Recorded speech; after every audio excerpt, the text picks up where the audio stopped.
walaashayda muslimadda ee waxaan dardaarmayaa naftayda iyo tiinaba cabsida alle iyo in aan u horumarsano nafteena amal wanaagsan oo suuban maalin ayna maal iyo caruur midna waxba ku qabanaynin inta kadib walaalayaal mawduuca aan rabo in aan la wadaago wuxuu ku saabsan yahay makaanatul mar'a qabla al-islaam wa ba'da al-islaam booska gabadha muslimadda ah ay joogtay islaamka ka hor iyo jaahiliyada si ay ula dhaqmi jireen gabadha muslimadda ah iyo diinteena wanaagsan booska ay dajisay gabadha muslimadda ah iyo halka ay istaajisay inta aanan ka hadlin islaamka booska uu dhigay gabadha muslimadda ah aan fiiriyo xaalka haweenka islaamka ka hor haweenku islaamka ka hor dalalka Yurub Hindiya iyo jaahiliyada Carabta waxay ahaayeen kuwa ka dooda haweenku insaan miya mise waa shaydaan wal waxay ka doodi jireen haweenaydu insi miya mise waa xayawaan wadamada qaar haweenaydu waxay ahayd mid aan waxna gadan karin waxna laga gadan karin waxna aan hanan karin dalka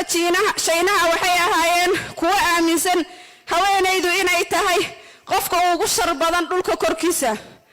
haweenaydu waxay ahayd islaamka ka hor mid aan qiimo lahayn mid la iibsado lana soo gato sida xoolaha lana dhaxlo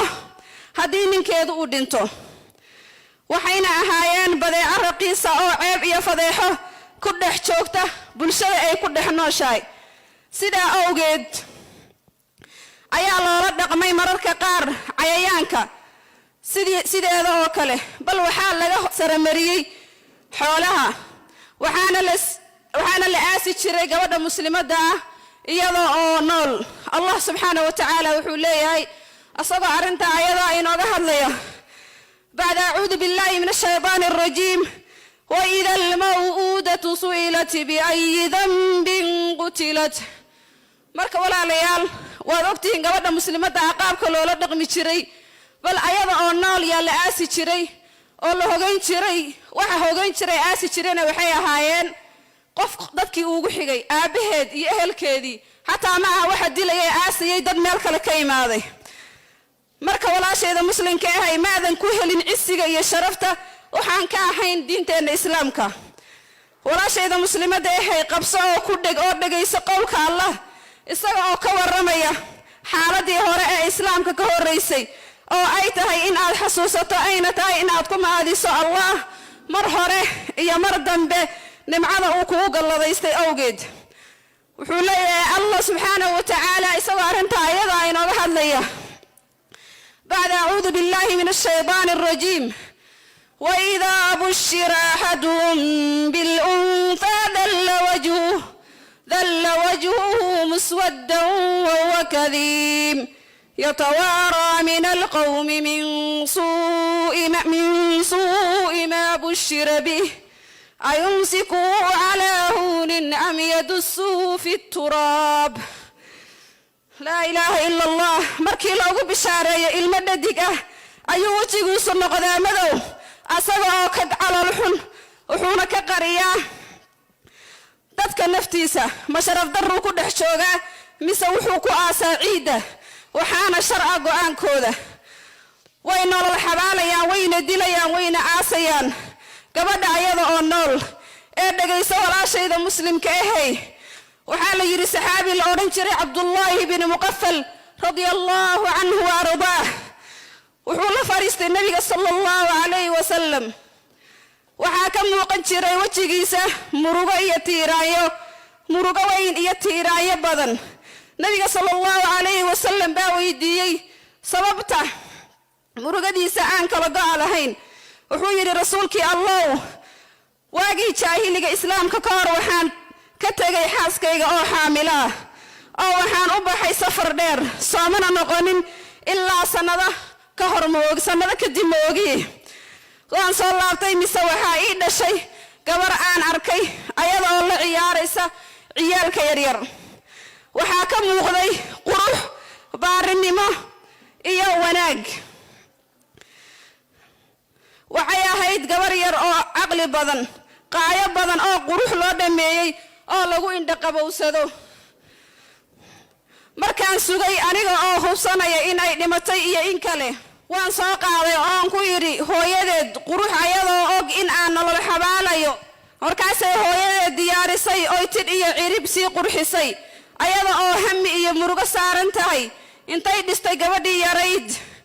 yay tiri ninow hadayicin amaanada ilaahay ninow hadayicin amaanada ilaahay wuxuu yiri Abdullah ibn Muqaffal radiyallahu anhu wa radaah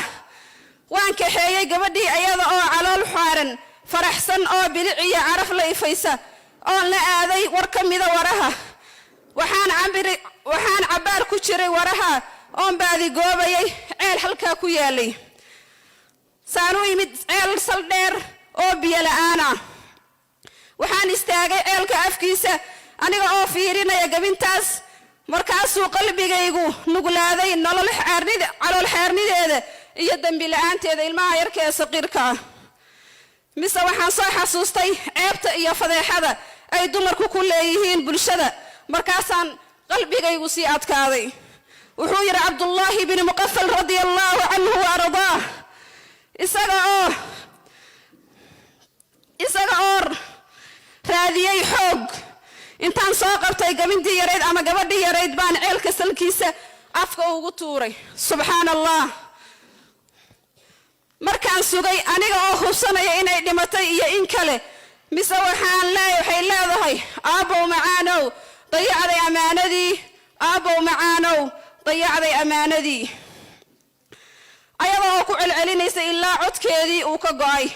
ee wallahi rasuulkii Allah warkii aan soo xasuusto dhacdadaas waxaa ifuula hammi iyo murugo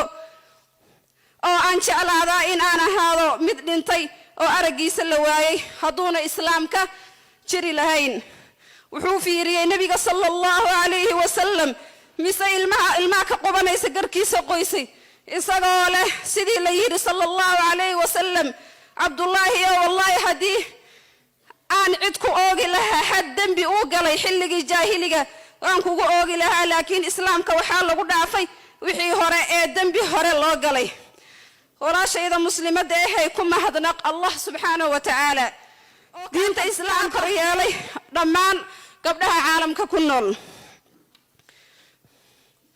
walaalayaal waad ogtihiin islaamka ka hor sida la inoo dhaqmi jiray iyo qaabka la inoo gali jiray bal la inaga hoos marin jiray xayawaanka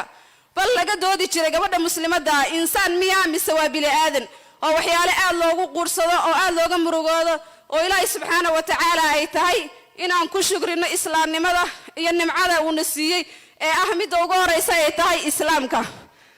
booska islaamka gaarsiiyay dumarka haddaan dib u fiirino taas waxay ahayd booska ay lagu dhaqmi jiray gabdhaha diinteena islaamka ee sharafta badan intayna iimaaneen qaabkee loola dhaqmi jiray waa shay aad muhiim ah inaad ogaato qofku ma ogaan karo nimcada uu haysto ilaa uu diinta islaamka uu soo galo asagoo gaala bal inagu aan ku dhalanay manzilada hadda aan taaganayna inagu baan aragnay laakiin gabdhihii inaga horeeyay diinta islaamka ka hor qaabkee loola dhaqmi jiray booska islaamku gaarsiiyay haddaan u soo laabana gabadha muslimka ah markuu islaamku yimid wuxuu karaameeyay haweenayda wala fiirsada walaal Allah subhanahu wa ta'ala booska uu gaarsiiyay wuxuu karaameeyay gabadha wuxuu karaameeyay qofka dumarka hooyahan muuna ka tagin wuxuu karaameeyay diinteena ay karaameysay gabadha marwada ama gabadha xaaska waxay diinteenu karaameysay gabadha yarta ama guriga ku joogto waxaanu naqaano ilmaha yarka aanu naqaano yay diinteenu karaameysay Allah subhanahu wa ta'ala isaga oo ka tagin oo mid kaste xaq gaar u yeelay oo noo sheegay manzilada ay taagan tahay gabadha muslimada